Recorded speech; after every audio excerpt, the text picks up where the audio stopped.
We are recording. All right. Thank you for joining me today, Charity, for this short interview. I just have a couple questions for you today. My first question is, what are the differences between transactional emails and marketing emails? Yeah, so transactional emails are, I like to look at them as when a company has a little bit of your information because you've made a purchase, you've looked on their website, you've started filling your cart. And so they send you an email to say, hey, you left some items in your cart, or your order is on the way, or thank you for shopping with us. So it's a way for them to communicate with you about your relationship with them. And it's more specific than a marketing email, which would be just generic that they could send to anyone. That could be a newsletter, it could be a new product release, um, not very personalized. And it's usually very apparent that it's not personalized because you know that they could send that email to anyone. Thank you. Why do you think transactional emails have a high open rate? Um, well, I open those more than marketing because I I'm expecting them. I know they're going to be in my inbox. Every time I make an Amazon order, I just wait for the email to come through so I can go and delete it. Because it's just another email to that's letting me know like the information that I already know. But if it was a like something else I wasn't expecting, then I probably wouldn't open it. I'd put it off. Okay. Let's see. Next question is, what are some ways that companies can use transactional emails in their marketing strategies? Okay. I um I was thinking along these lines and how when I order from DoorDash, you make your order and then at the bottom of the screen it will say um, here's a bunch of other things on the route that you can order if you add them to your cart within so many minutes, like 10 minutes. And so I was thinking that like that could also be a great way, maybe not for all companies, but like if you're doing a Smith's pickup order, like, oh, you can also add these products if you add it within this time frame. So a good way to market other products so that you can spend more money and buy more. That can be an option in the email you get, like when the email is um, your order is completed. That's a good idea. Thanks. Can you provide an example of a transactional email that you have received recently and how it did or did not follow best practices? Yeah, so most of my transactional emails are from Amazon. Um, and so I feel like they do a good job. Uh, they're a good example of transactional emails because they they're very informative of what I just bought, but also at the bottom of the screen I can see pictures of other items. Um, I usually don't fall into the trap, but it is there, and I think it's a good option. Um, I honestly think they do a better job of that, like in the app than on an email, but they still use that tactic well. That's a good example. And then two more questions. The second to last one is what would make a marketing email bad or I guess unsuccessful? I think that marketing emails that have too much words are unsuccessful. I if I'm going to get an email from someone that I'm not expecting and that I'm not as interested in, then I'm going to want to be able to see their information and their point like right off the bat.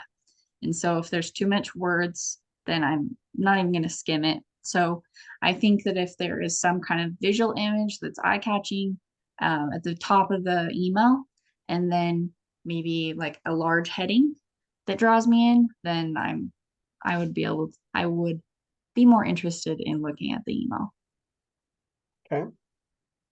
Thank you. And my last question I have for you is, if you were in charge of a marketing strategy, how often would you send your company's marketing emails?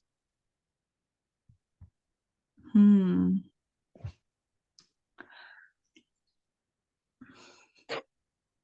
I think I would, this is speaking from what I would want to receive, right? Like Yeah, I, I don't like to receive a lot of emails because then I stop paying attention to them. So I would say 2 or 3 times a week um, is a good amount because you're still staying on the person's radar, your audience's radar, but you're not going to be too much where they feel um, like they're just being bombarded by your emails. So probably 2 to 3 times a week.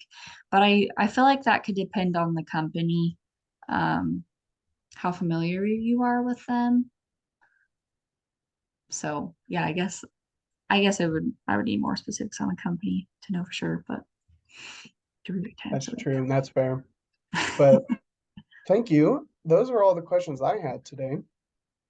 Perfect. I look forward to our next meeting, and I'll update you in with our decision. Perfect. Thanks so much, Nick. Yep. All right. Hey, thanks for joining me today, Nick, for this interview. I'm looking forward to getting to know you better and um, understanding your experience for this role. So I just have a few questions, and it shouldn't be too long. So the first question is, what are the differences between transactional emails and marketing emails? With marketing emails, I feel like those are more you send in bulk. They're for announcements such as newsletters, or like if you have a sale that's happening or going to happen, you can send them to everyone.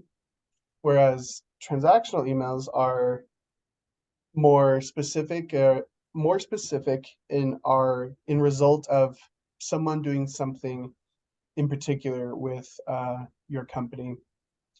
So something like an email to reset a password or an order confirmation email.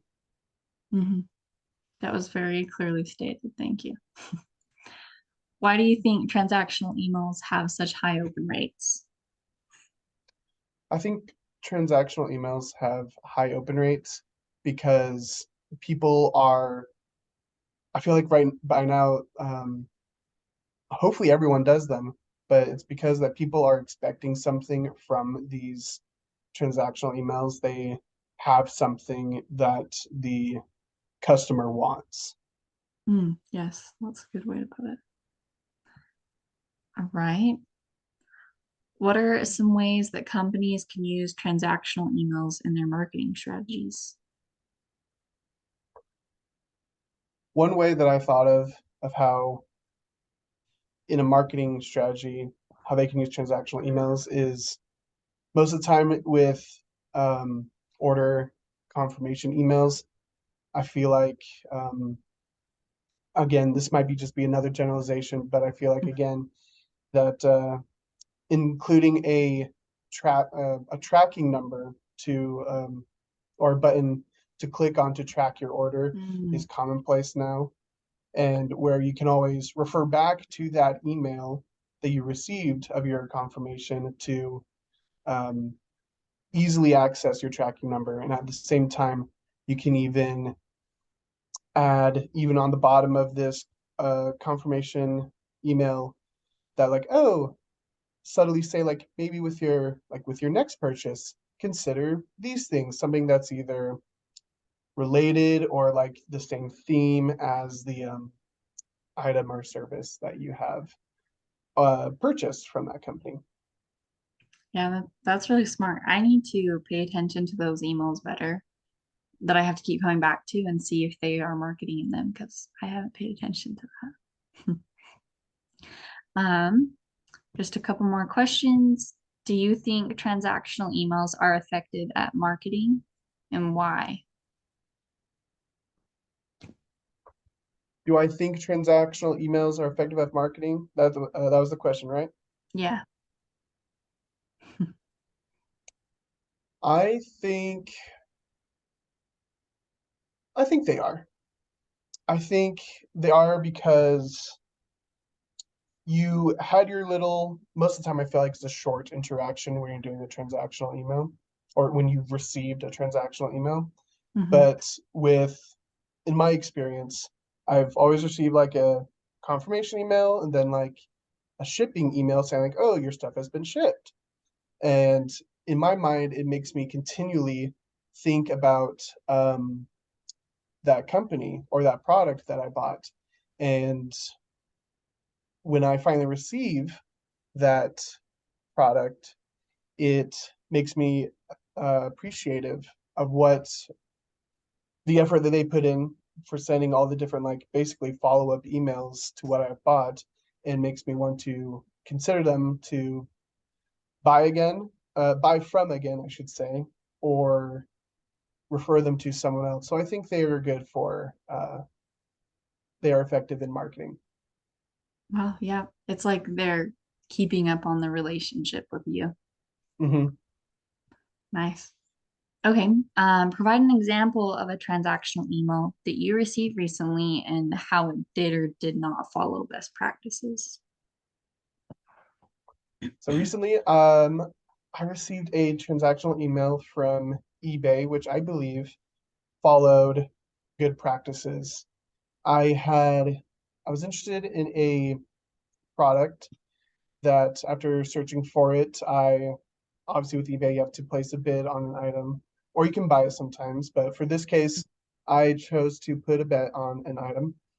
And when a little bit later, they sent me a notification email saying not only was I the highest bidder, but then later, when someone else had made a higher bid, they sent me another email saying, hey, you've been outbid.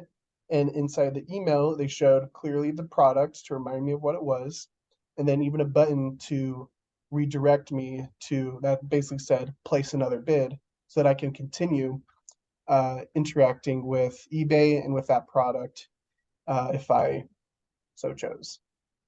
So I Oh, yeah. think they kept it simple. They remind me what I wanted, and they helped me to get to what I needed, or gave me the option of placing a higher bid in this case.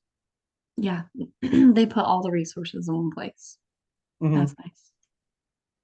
All right, Nick, last question for you today. What do you believe is the most effective transactional email? What do I believe is the most effective transaction Yeah. email? Like, are you Which one? wanting a specific uh, example? Sure.